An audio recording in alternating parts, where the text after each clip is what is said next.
What's going on, guys? Welcome back to this video. Today we're doing, as you can see, Pyramid of Pain. Now, Pyramid of Pain is a room that has been released recently as well from TryHackMe, and today we're going to go over this concept. So as you will find out, we will be doing all of these tasks. But before doing that, let's go over first the concept of Pyramid of Pain and explain what it is first. I didn't find anything better than this figure here. So this represents the pyramid, as you can see here, and the pyramid has levels. So it starts with the very bottom with hash values, and at the very top we have what is called the TTP. TTP stands for tactics, techniques, and procedures. So why do we use the Pyramid of Pain and where it is used? So basically the Pyramid of Pain is a concept used in incident response and threat hunting. Repeat that with me. Incident response and threat hunting. So incident responders and threat hunters would use the Pyramid of Pain to see how it is difficult for an attacker to change these levels. So basically, when an attacker tries to infiltrate into a network by compromising one of its hosts, they leave what is called the artifacts. The artifacts are the traces or the observables they leave on the system. So these are, we call them the levels. So when the attacker tries to infiltrate or compromise a network, they will need to generate specific malicious files, and these files have hashes. They will need a command and control center. The command and control center most probably has an IP address and a domain name, so that the malicious file will communicate with the domain name when it is dropped on the system. Now, network/host artifacts, it represents as we said earlier, the observables or traces after the attacker infiltrate the network. So for example, when attacker compromises a single host with malware, the malware will leave traces such as registry changes, files dropped, communications with C2 server, post request, HTTP request, user agent strings. We call these network and host artifacts. Tools. So this represents the tools the attacker uses to compromise the target, and TTPs, it's at the very top. It represents what the attacker did, what are the techniques, and what is the profile they represent. So if we want to use the Pyramid of Pain as a method of protecting the network, we would first start with the hash values. The hash values, it is at the very bottom for a reason, because it is the very first artifact you would use to uncover a malicious file. So say you received a report from the incident response team telling you that there is a host that has been compromised and we detected the file or the malware. So the first thing you would do, you would check the hash of the malware and see if it is malicious. So how do you do that? You would do that with VirusTotal or any other tool that would let you look up the hash and see if others have reported the hash as malicious or belonging to a malicious file. So what would the attacker do? It's very easy for them to change the hash value of a malware. Let me tell you what I mean. So let's go to task 2. So in task 2, there is this report. Let's go over this report. It's a report submitted to VirusTotal. So in this report, there is this file, sales_receipt. This is an Excel file that has been submitted. Let's assume it is submitted by an analyst. Okay. As you can see, the file has a hash above it. It's above the file name, and most probably the responder submitted the hash. So when the responder submits the hash, they will get, as you can see, the result of the response of various security solutions. So currently it is detected or flagged as malicious by 37 antivirus solutions out of 59. Okay, so what does that mean? It means that the analyst successfully labeled the file as malicious. But if we go back to the pyramid of pain here, now how do we map this to the pyramid of pain, specifically the bottom layer hash values? So the attacker, to prevent this, if the attacker wants to the same file to infect a host, they would first need to change the hash. So how difficult it is to change the hash? It's very easy. So the attacker would go and, as you can see, this is very well explained in the task.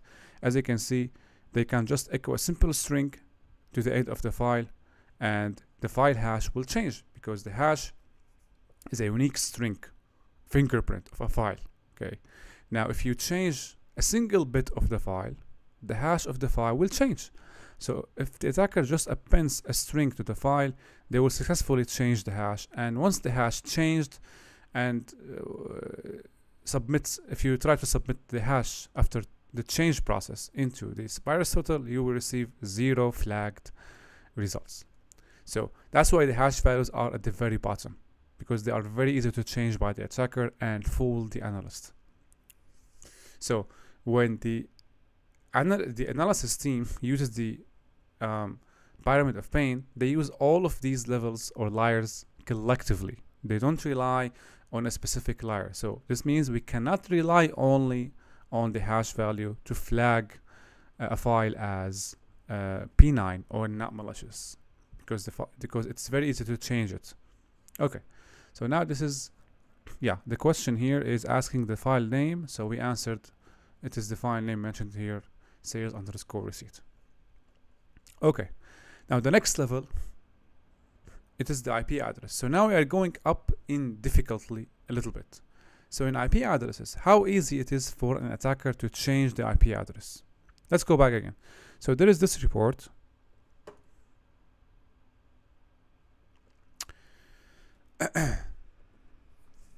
Again, we're going to assume that you received a report that there is a compromised host on your network, and your team gave you the report of the tool that they analyzed. So they used AnyRun. AnyRun is an online sandbox to analyze files using dynamic malware analysis. So you received this report and you want to monitor the network activity of the malware. You want to find out what are the associated IP addresses and domain names with the malware. So you will scroll down and highlight the network activity section. So in the network activity section, we see these sections: HTTP requests. They represent the HTTP requests that the malware made to any C2 server it communicates with. So why would the malware create HTTP requests? Because maybe the malware will drop another malware into the system. So the malware needs to communicate with the C2 server, which probably hosts a web server there, to download a specific file and drop it into the system. The connections, it represents an overview of the connections that the malware is making. So the malware represents a process. This is the process and this is the PID. It's 1632, and these represent, or the column IP here represents the IP addresses that the malicious file is communicating with. And this is the DNS resolution, the domain name it resolves to. Okay, go back to the pyramid of pain. So in IP address, it's a little bit more difficult than hash values, because if the attacker wants to change the IP address of, say, their C2 server, so currently craftingalegacy.com is a domain name that has an associated IP address that ends with 52. Let me zoom in. Okay. So if the attacker wants to change, say, that IP address to something else, they will need to implement a concept called the fast flux. The fast flux is using a pool of IP addresses for a single domain name, so that when you resolve craftingalegacy.com domain name, it will resolve to multiple IP addresses, not only one IP address. This way, an attacker would successfully hide a specific IP address. So when you run this report and you are monitoring the network activity, and let's say attacker used the fast flux so that a domain name resolved to multiple IP addresses, you will see that crafting a legacy.com domain resolves into or has many entries under the same row here. So this way the attacker would hide the IP address of the C2 server they are using. So it's still pretty much easy for an attacker to change the IP address, which means, again, IP addresses cannot be solely relied upon to flag a specific behavior as malicious. But collectively, hash values and IP addresses can still be used together, but will not give you a complete picture on the scenario. So read the following report to answer this question. What is the IP address? The first IP address. The first IP address, the malicious process whose PID is 1632 attempts to communicate with. We just answered this question a while ago. It is this IP address, starts with 50 and ends with 52. Second question, read the following report to answer this question. What is the first domain name the malicious process attempts to communicate with? It is craftingalegacy.com. Alright, so now we know that as an analyst or a threat hunter, after you detect such an attack, you will go ahead and grab these IP addresses, these domain names, and the hash values we saw earlier, feed them into your firewall or incident response, an IDS product, so that you block these attacks from happening in the future. So the layer hash values and IP addresses is pretty much easy for an analyst to block the associated artifacts such as IP address and hash values. You just need to add them to the firewall and any security solution you have in place to block future attacks. Now the attacker would move to the layer above IP addresses and hash values. This layer represents the domain names. Now, the attacker at this stage knows that you are able to block attacks using IP addresses and hash values, and you are able to detect if the attacker changed them. So they will try to change the domain names. Is it easy to change a domain name? It is not easy, but it's still doable by the attacker. They can change the domain name. How? So take a look at this domain, TryHackMe.com. There is an attack called it's mentioned here. So where an attacker tried to change the characters. It is called the Unicode. It's very well explained here. So the Unicode attack, this domain name Adidas. If the attacker wants to target let's say a specific organization with a spear phishing campaign, they want their campaign to look authentic and original. So they will buy a domain name very similar to Adidas, if they are impersonating Adidas in this scenario. Okay, they will buy a domain name such as this one, Adidas. So this is a character used in German language and other languages, maybe Turkish as well. So adidas.de. If they buy this domain, the browser will convert.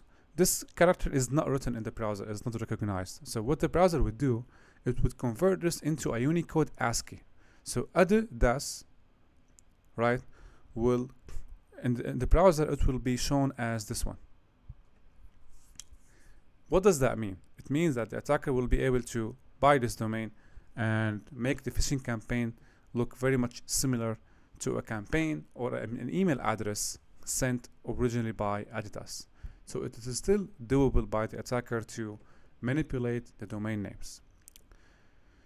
So why the attacker would manipulate the domain names? Because again, when IP addresses are flagged as malicious, okay, normally IP addresses resolve to domain names. So when you take the list of domain names and block them, you will effectively block the malicious domain names.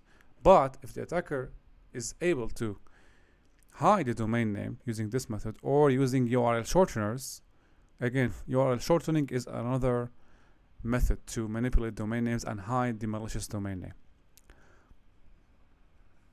So it is still a little bit doable for the attacker to manipulate domain names to hide a known malicious domain name from detection. Alright, now let's show that using some questions and answers. go to this report on any app, okay, and provide the first suspicious URL request you're seeing. You will be using this report to answer the remaining questions of this task. So we answered the first suspicious URL. It was crafting a legacy. What term refers to an address used to access a website or to access website? This is domain name. What type of attack uses Unicode characters in the domain name to imitate a known or to imitate the known name, the known domain name? It is Unicode attack. Provide the redirected website for the shortened URL using a preview. So this is a shortened URL. It is not clear what is the original domain name or what is the real domain name hiding behind this URL. So how you will find out? You will need to open the URL, and if the page is malicious or has an execution script, and say that you are using a vulnerable out-of-date browser, you will get infected. So how do you find out what is behind this URL? You will simply have this URL over here in the URL bar, and as you can see, prepend a plus sign at the end of the URL. When you prepend a plus sign at the end of a shortened URL and click on enter, the shortening URL service or the URL shortening service will tell you what is behind this shortened URL. In this case, it is the TryHackMe. Alright. So right now, we know that the attacker can easily change the hash values, the IP addresses, the domain names. We have taken the necessary measures to prevent known attacks that have known IP addresses, known hash values, known domain names. How do you get these values? How do you get these known IP addresses, known hash values? Of course, you get them from threat hunting feeds, such as Malware Bazaar, AnyRun, from your own analysis. That's how you get these values or the artifacts. All right. So the attacker now needs to step up their game. Okay. They will go ahead and try to manipulate the artifacts left by the tools they have used. So right now it's getting a little bit annoying, because at this stage, the network and host artifacts, by the way, what are the network and host artifacts? They are the traces the attacker leaves on your system when they run their tools. So let's say an attacker infects a network with a worm, and the worm drops malware for persistence at a specific host. The malware will actually, for the infection to be successful, the malware will change registry values.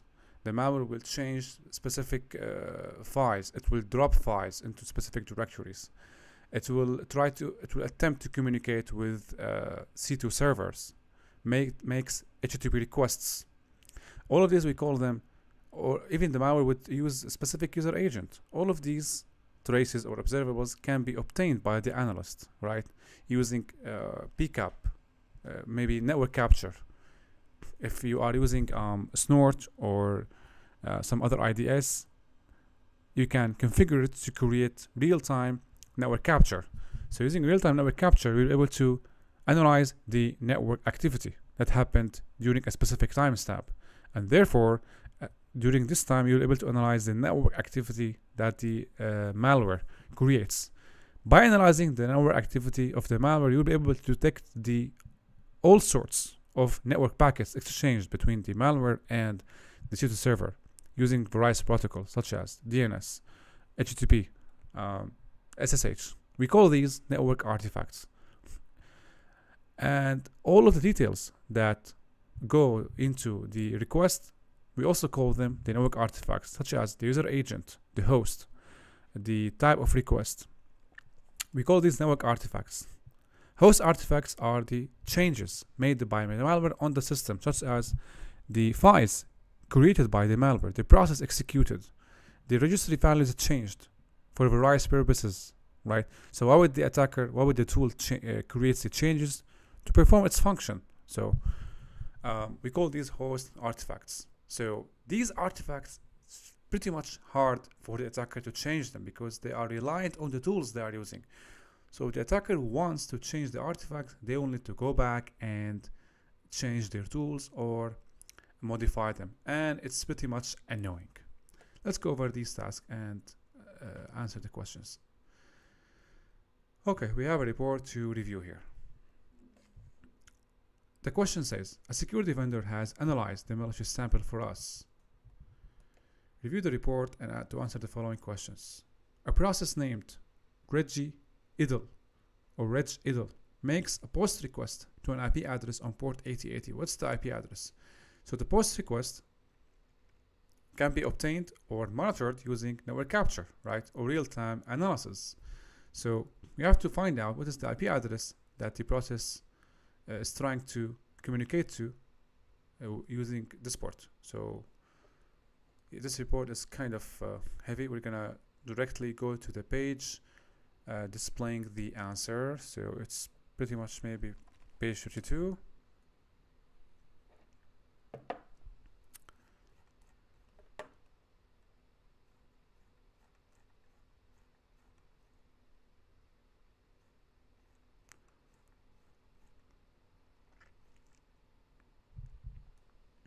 I think my memory is bad.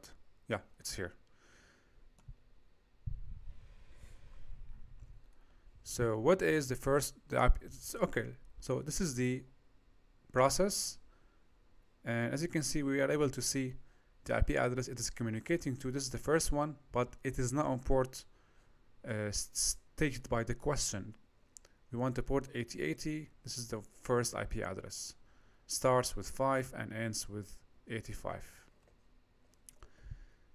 The actor drops a malicious executable. What's the name of this executable? Now, this is an example of a host artifact, right? The files created by the malware. Going up, we can see that this is the file name. The column here displays the file name that created the change. We are looking for the malware named regidle, and here we can see the process or the file name created. This is g_jujuk.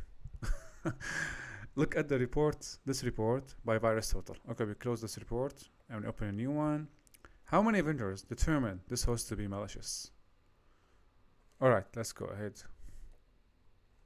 Let's count them. Oh, I'm not gonna be that stupid, alright? Don't count them. Just you can see the number here, 9. So it is 9 vendors flagged this as malicious. Same goes with network artifacts. We can analyze the network artifact using packet capture. So what browser uses the user agent string shown in the screenshot? So here we want to, we detected a malicious activity and we want to flag the user agent. We want to find out what is the browser behind this user agent. So you will just click on the hand, grab this and Google it to be able to find it. Because if you go back to the user agent here, some may say it is Mozilla Firefox because it starts with Mozilla, but no. I heard many people telling me, oh, is it Mozilla Firefox? No, it's not Mozilla Firefox. Come on, this is not the browser. To find out the browser behind user agent, you just have to Google the string, and there is a specific site here which you can look up the user agent in, and you can see the browser name and more information about the platform used, such as the architecture, the operating system. As you can see, the user agent reveals so many information about the user. How many post requests are in the screenshot of the pickup file? We can see we have 9 post requests. Alright, so at this stage, in the yellow stage, we are actually able to detect an attack by analyzing the artifacts. So we have tools in place to block known hash values, to block known IP addresses, to block known domain names, and also we have tools in place, security solutions, to monitor changes on the system, to monitor changes on the registry values, to monitor changes on the files, we call them deviations from the baseline. We also have tools to monitor network activity in real time. Right now we are able to detect attacks in real time by analyzing the changes on the system.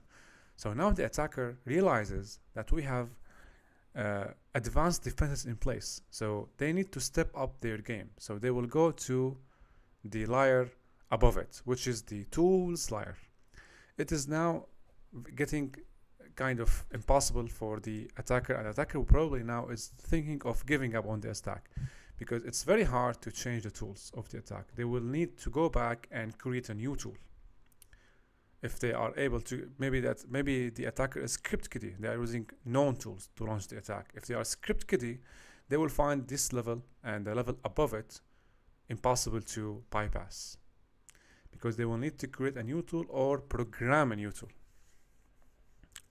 Okay, so the tools and TTP are the most difficult layers, or let's say stages, where the attacker, sorry. So here we're gonna assume that the attacker is now using new tools. If the attacker is successful at creating new tools or modifying the existing tools, all of the layers below the tools are now negligible and will not give you any they may still be helpful, but you still need to create a new detection method. So what do we do here? We create something called detection rules, or Yara. Some of the detection rules are Yara rules or Sigma rules. They are rules that monitor, again, the system in real time, analyze many artifacts, more than the network and host artifacts, to detect the use of malicious tools. Now, these detection rules are spread very wide in the threat hunting community. You can find them in Malware Bazaar, Malshare, as you can see, detection marketplace. And here you can see, guys, this site is unavailable. Okay, Malware Bazaar. Here you can research malwares by using hash values and other artifacts, and from that, from the reports displayed here, you can grab detection rules and supply it to Yara or Sigma or any other tool you are using for detecting threats in real time. Same with SOC Prime platform. We call these threat hunting communities. It's very important for incident response teams and threat hunters to be up to date with the changes and new threats published on these platforms.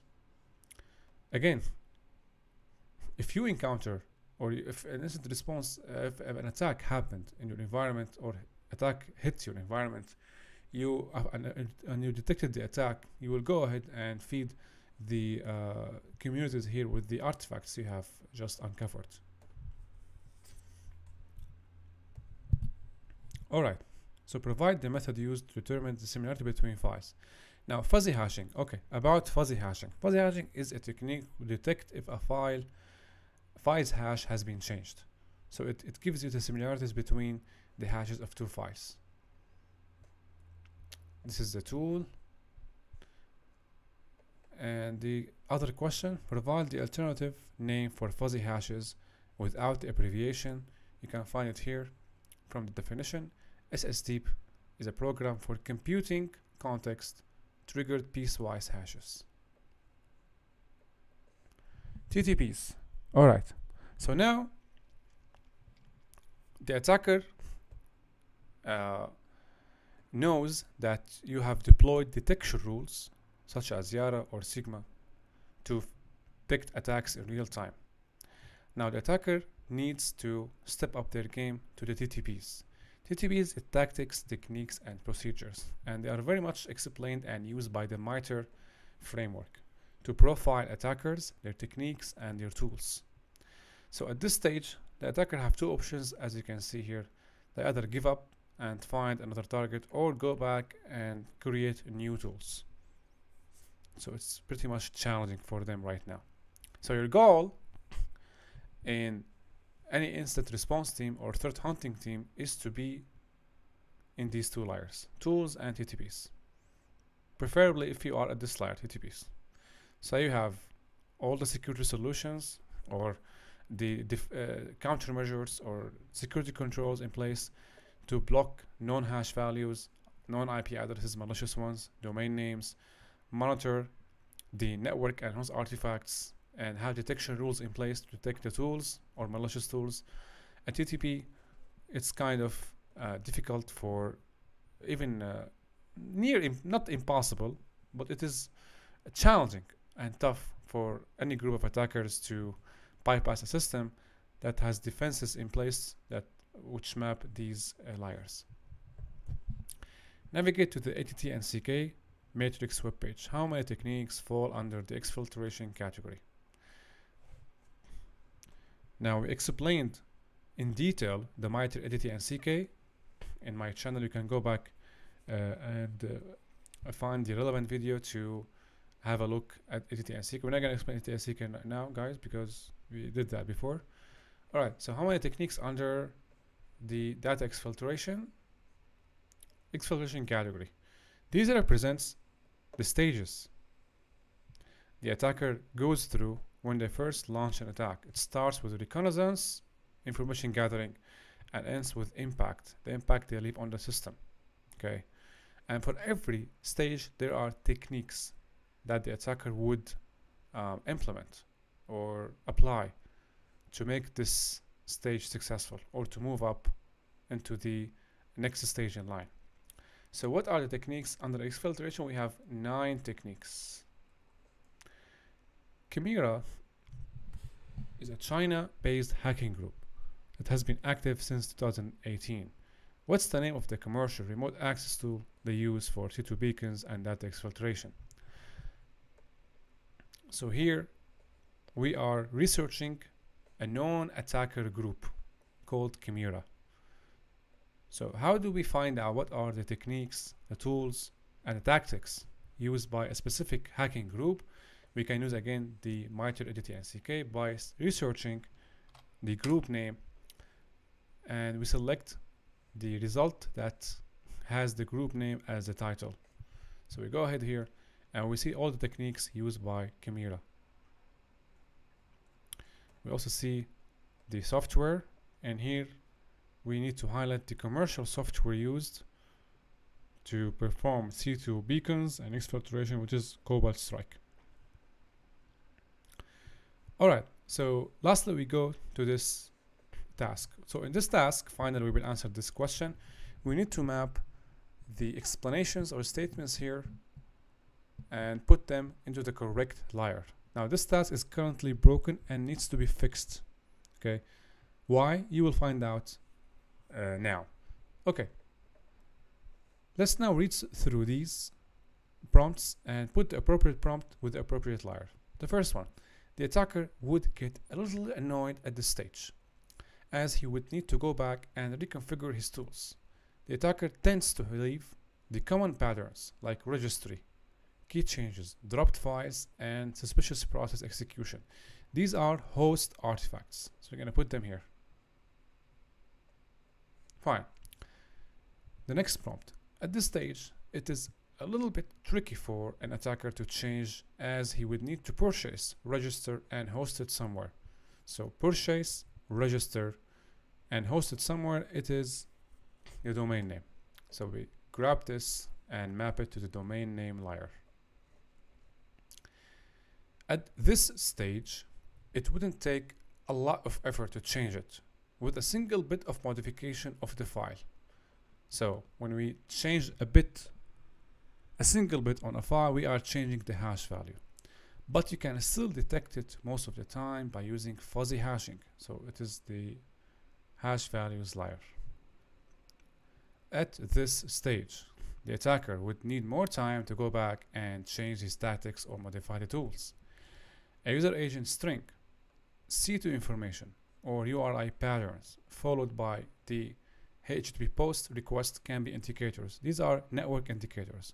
Now, this is the problem with this task. You cannot place 2 statements or 2 prompts with one layer.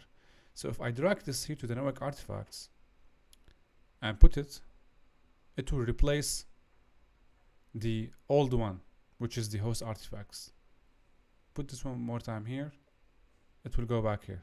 So maybe the author needs to separate the network and host artifacts into 2 different layers, or just enable the ability to put 2 prompts for one layer.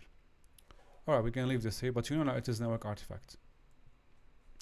At this stage, the attacker would most likely give up trying to break into your network or go back and try to create a new tool that serves the same capabilities.